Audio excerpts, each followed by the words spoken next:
Watch Ake on Reeby Television this and every Saturday at 4:30 p.m. Ake Noni Ule Ubali.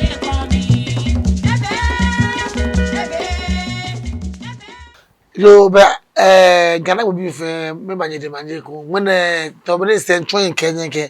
walk out one number no seconds and a bar, but I'm about couldn't fell in the BP. I hear how. When I wanted to be a con to how when I was out by a question, no more back. No more about the money. And you draw bravo. That Tagabono one fellow to be commanded. And one more boy, Gadang Bermini, make my lily, one fellow command. Couldn't me anani amele no more and osu ejo maybe ake and osu ejo lo ye wo manche ye ligbe fan gbe nibi amele boni anu ye manse mino okoye no ye Bonnie, your question is, so I'm to if I feel I can use your tongue, no, now who tap with us. yo no more mene jino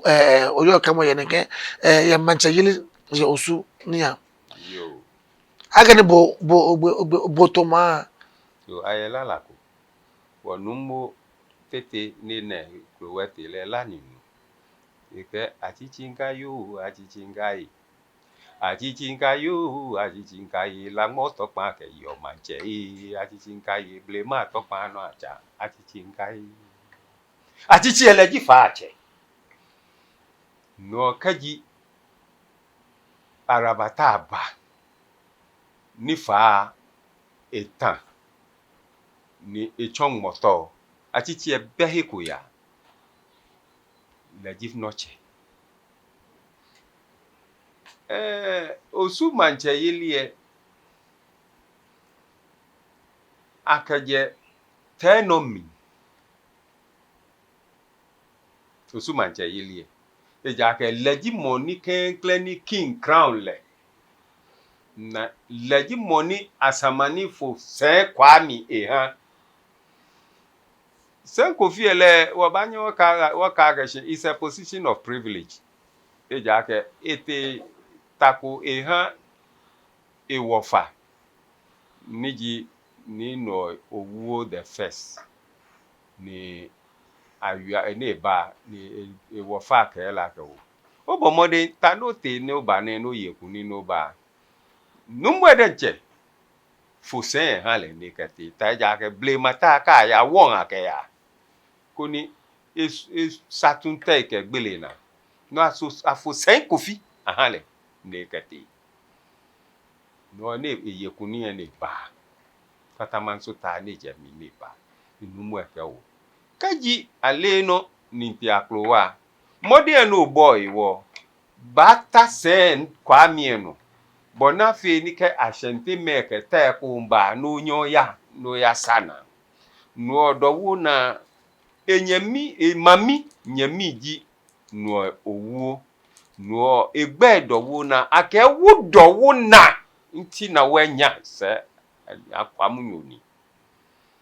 No ji dowu na no se kwami e wa han legbe no te. Ne wo no te e wo no e. No bana ke otofugbai niji asioko asiokai aje ewu okole osu kadi gbo nbe ko osu kadi gbo osu ashintewu kole shikwele bi ewo wu kole mewo boniba ni wona manche eje tenomi no kaji o tawo langmo topa tamoboni nla achichi kai lala nhabwe lolo topa isan kaji o basen kwami eye ka tenomi no teno bi no te no te koloko ameseshi yo manche yo me noni hewo ni wana owowe ta flache owo we yo mo de na to ni no owo the first mi e shia won no sen kwa mi to ke na ji enyu akajale no da na sana na kwa moshi no ahwe jeme no akwamume no titiri ha akwamume shi ije jaka me bi bo en laaje mu no awoshi a kolokowe ko te je kolo amu no akwamume wo le owowe no se gbeji owo kwami no kamoko ke achole no to owo nino emaye exercise book se no jino ni yo birth certificate se min ke la akashi be mo jo sunyoni ko sunyoni esane na gbe eja ke owo je moko se name ni owo ose kwami gbeni owo kwami gbeni se gbeni no ko bata se no na ke owu fata ogbe ka chobu no te owu chobu adumo owu chobu kofi owu but ta sen she ko ta ko sen no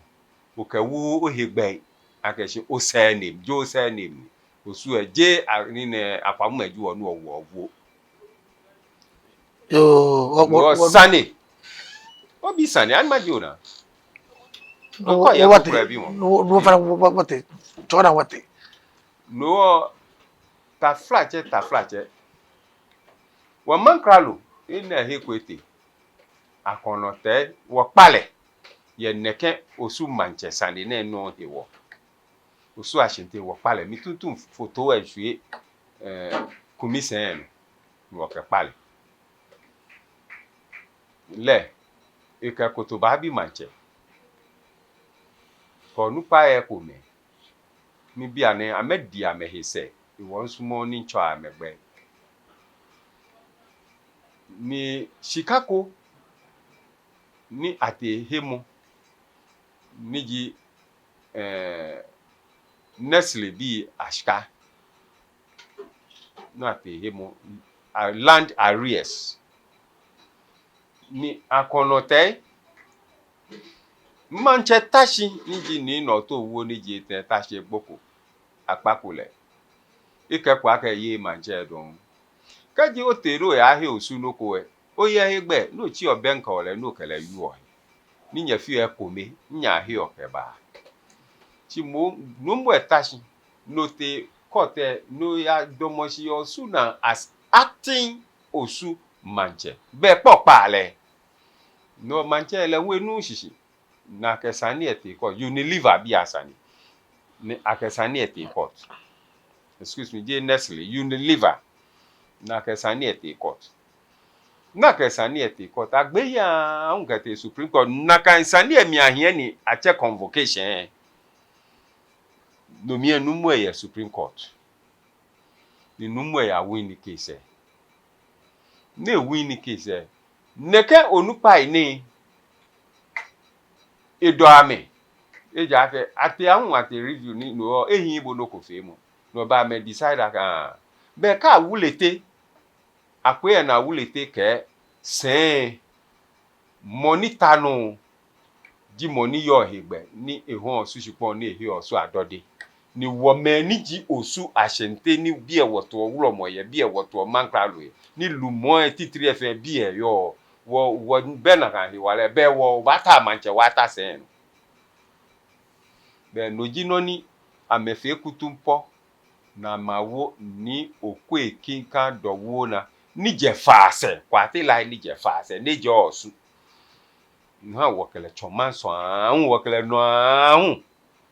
kasi beni gbele bako eni ngete yo ka gbele bako eni ngete ye sani numu e ba tesen chi eshira chohi eshira tehie aya fe kusunko ni tafrache wonye wo chon shishi ke ato manche ko lele manche na to e ke won kwe tokpa mi e je tokpa mi simo onye oke ni ne chene aya wo gbonyu ade ka mi neyi eyin na kan fe mu o meni yo shian koloko wu eni wo choje mo wu wu e ameje shian mi ameje shi amengma na kan se ne mu enu han chohi enyu ake owu eje se ne mu amehu ameka mba ye manche me mujie ni to amefe nkete court amecho mi jasi shian mi na ameje ke traditional council mi na ameje wote ya win na me soke ihe judgment e ku ye bi ni win na ke amebe jasi ko mi amebe traditional council mi shian me hu ameto manche ni neke manche na ameto ebe e chomanso ni abeku ka ejunu be sanateshi na ya dodo wa ne aya tawo money ji manche ati ya yue capacity money yo hiwale ni to manche ke money be hiwale ni to manche no wo hia mi e dodo wa no ka bala ke mba yue 3D e ko ko na hia be ya yue ya shi dodo wa bi no bia ne wo hia mi ni kaji dodo wa bi e ko shi mbom mma fe neke ni nehi ni ne shitamu ye shia na sane no ni mache journalist fe New York ane titri radio stations TV stations media stations media bi fe ni kaji ta flache aje dodoa na ke bo ka cho he manche ashimashi ka cho he manche no manche boss we no osu e no chebe mi wolu mo boni numo no se kan pe ko min ka ma ke mi clote wlo mo bi ji no che no min ba ma che ma fi na kan ni ne ni ma gbele no ko hia fan ma halo no pai ko ni akwe man ka shi be ni wo ba na ma che ya yu ado yo no mo bo yu la don ake no we chi o ben ke bo gbula ni bia mi san e ka wo so wona gbe wie mo wala ke atoma malumo ne ke awo asafa cheme awo shipi awo akwasho ne asafa cheme fe ame ichoji shipi ni shipi le ichoji akwasho shi wana ga so tun ebe na kan aya shipi no na ye asafa jo nupa o fa no gbula ne ke lumo na mi amo jogba aka asafu acho nupa achole asafu acho nupa eja ke kule bi mi na egbuko na yo eye me asafu acho me ni tu efe onupa ye form mi sije gbe dawi gbe yo shi kake shipi dudo shipi foi ni osu efe amecheni moko be eite shipi ko kula te eite shipi foi ni yo akuche jo emi efe amecheni no le ibada ni shipifo ye fe ba da na safu acheme po baba no le kan jase ka safu ya te no le so ashinte ko je mankralo no je jase che la shipi du do le ba da ni shipi fe shipi New York baba page 64 chapter 6 a public worship in Osu makanefio nkanye makanefio shi makanefio noni ba gbele insani ehimbe the town of Osu, called the European Christianburg after the castle of Christianburg, situated just outside it, is like Labadi, now a suburb of Accra, and also has a Christian section of long standing. However, the Christian insistence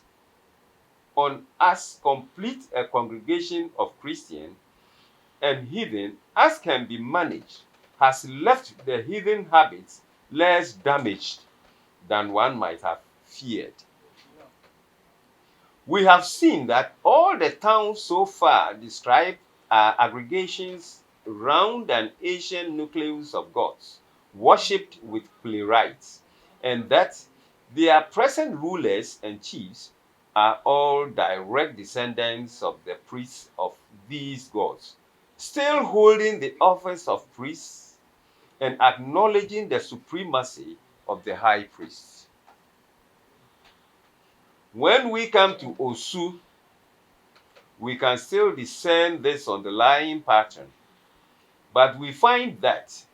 the Manche and Mankralo are no longer primarily priests. Indeed, in name, they are no longer priests at all, though they actually still perform a good deal of the ritual which the other towns have taught us is a priest ritual. And we still find that the supreme ruler and landlord of the soil is nominally the Ulomo of the local lagoon Clote, and that no chiefs can be appointed without his consent.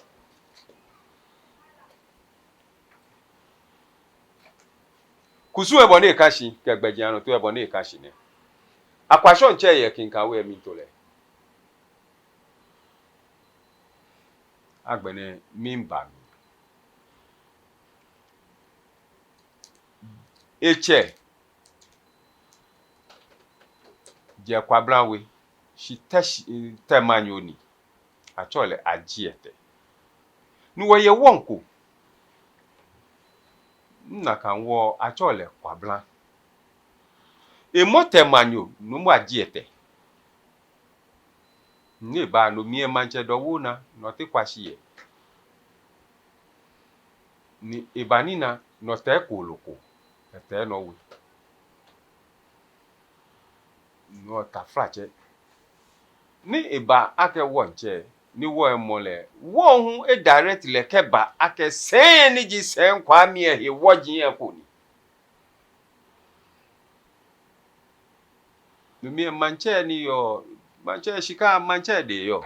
Ni wo he nu chumo shikani. No manche ji money chun eheni. Ni shale wo mami na hale shinle hi. No manche hale yo ni ke hishi shi atole klana. Ke fo ye iba wo do wo na we shi agbe ye.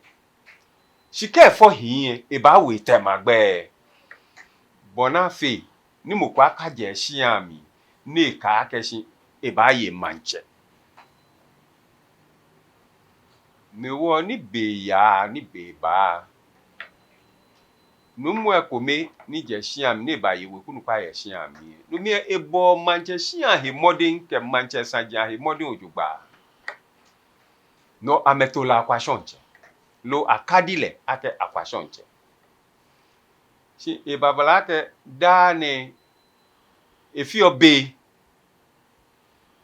ye manche shiam. No kadimo na ma kadile kadimo kehi. Amena ametole. Mene keka wo fe wo wonkule wechi kete ipo ichomo gbeme na mbatra agbe he kome na mewa ma ni akebo ma koni ma ayehi no ni inle neke ble masani ne wo ni che fale ha tomata flashe ngewo kaji eye ehi ke ha kinkawe no ntole kinkawe akwashonche je osu fe akwashonche no ebehi wale ye alata ebehi wale ye aneho ebehi wale ye ashinte hi wale fe ye kinkawe no kenye abimi akwashonche sane eshishine yo wonumo iwola don ake bekabine fe ke wa shomen mo benke bu o na de kan ogbula ni ba bi ha wo bale wa ye ostuklote wa nadu wa ye dade ye osuebe wa ostuklote wa ye dade wa nadu wa ye baki na ye osu nadu klote wulo mo kobeto pen se me bi ake de ke jima wa jine na che ne fe amwa me yo ebua osuwe te no nji osuwe nye nyawo akasene moko yashi Osu nyago leji dade akwamu won ni taya won akeba ye tahi won shi Osu langmo tokpan mami ji dede baki ni ji laloi baki le baki yo ese ba wonu me radon abada bi waka woni bi mo eba na agbe ngbe di temache odote ni nke wonu mo ma so le nche che egbe emi ti ha mi no fa na cho ogbe skume ko ko do ha wo o na agbe wi mu cho mi wolumo boni numo noi osekan peluku niji enyo Osu nadu ke plate ulomo na agbe iwe morning ba ha anyemme ni yo pla mai sroto ya no ke ga dangbe popa no fe ji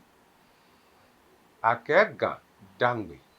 ni se ne wo bomodi wa safu ache mefe wo fia me ko me wo fo aflanga ai ko me wo ha ke ha da kan dangbe e ko me fe mu lo mi he wale yo shi mini ke mi ngla mo ba ta frache wa ya beko na abuo na ke ofuntum fremfum mo den chem fremfum wo fe wo musu e ko me pe ko yi ni e ba buto musu ko mi emi asuma shi yi e ba buto musu ko mi emi shi wo dan wo mo sroto yi wo da na e wo nkomo wo he wo mbe ni wo e ha ga e mama e bla enunyan hie e patan mene ke o kwa social media Brahma ko ba ko kaboko ji o Brahma kaboko ni ta frache wo fe wole la ke bu ko mba ko e wie moko ni wie mo e ba wo me pi atwi la shi anu kwale ni ke mene o na asa banku asa tritra asa neke mene eba ni ebala ke mene mofia mon e wole ko no ni eta agba e shikole gbe he e fe juleshi mene ka obana mekome ewo neke klala ni abu afunya je mofia mobuo afunya no cheji la kote adu awushi leji afunya che no bomo no obuo leke ha bolo lobo de hu o shia won ni machine shia mi pa shio nupa e fai akon woji bua woji ke won sroto ko me na ahihia wo we shia ko ma mi ye sanji ko ma na hewo ika ke je woji nji ami shimo enantra lo e chokuye won chemeni wulo mo etra manje ma woji nwujiana no shia won cheme ameka cha me he wulo mo ni mene eha wulo mo gbahie ehie pata yega beko ne hu wulo mo ja fina na afi kusun dano ba na keshi wulo mo ejepo no denje ke wulo mo ke se bi mbai ni ta frache a hwechire ke nyese ke mba memumo amebi ami aka meto je na megbe ogomo sha segbe shimene ko kwe social media wulo mo e baba o no mi pa wekunu pa ifai money ji wonche afi le wonche ko ni je ma woji nwuji wulo mo e atrana ko ni bule abawo gan wo lumo yeli ai shiai shipon homo iwo shia kometo abato manchemenu mo keje eju ke nu eja ke tete ke bi nta na ma ho ameyi tete ke bi nta na ho ameyi mensa ke bi hu nta na ma ho ameyi ni kaje mancheji bo onyo ho no be san woto manche by force min paga ke gadangbe fe fai nekesu ne hewo titri wonyeme ye abiye amengmegbe ni topa ekashi ne hiachi bona fe nu wolumo yelie hiachi kote gwamama mi amembe mo ne na hanu so bana aklowani chuye jwa enumoko ni yoje mena ke mo ni yoje achole odikro mo ni yoje achole odikro nineke odikro ne ka ke sani ko eba lenje te shipo eba chu ka chu kati teni sani eba ye na ke odikro se mo fi odin shi bue wotu akeshi akagbese mancheke o na mojile eke awoni ni achafu ake osu mancheke o na mojile awoni ni achafu mi panye fai mi pa ta flache shi pawo nye ha wo ha shi ajwa neka saji ne ni yo ne mi ne won ke wonye meye abiye ke da ye hia ni hia abiye boy na ke hia kwemu wede e ke ni e sikle fi oni ba ye da e we ke ni e anwena no ke ba shi je me ipele ke ni e he bi by force ke chikwele bia ni ji nu se bile ni sani eyelumo e ka mo ekwesa achafu noji wona agba titiri noji wona agba titiri kutumpo ka malie ifachon ekoji ni attrape plamayano ni nonije anu kwale shipon ni je moko shipon e ka akeblema design ke ni ne amoko ke le wolomfe ni ne Ghana fe no ke lehun ewewe ni bi ni bami ni yo na fe wojin fe ye ni wojin nchake ko hin bone kashin na ke ba yale no mi panye fai money ji wonche echon wonche money ji wulomo achon wulomo money oliake yo kansoa yo nabi yo bi jibwe shiami no yo kwe oyelele mi ni owa na lo lele mi nu ke ba ye shia hin ta frache shia lo kelele mi lo aye ashibu no won panye fai nye na nye ho ontwi ni gwa ke gandangbe akoy mama panebu twa no banya bra.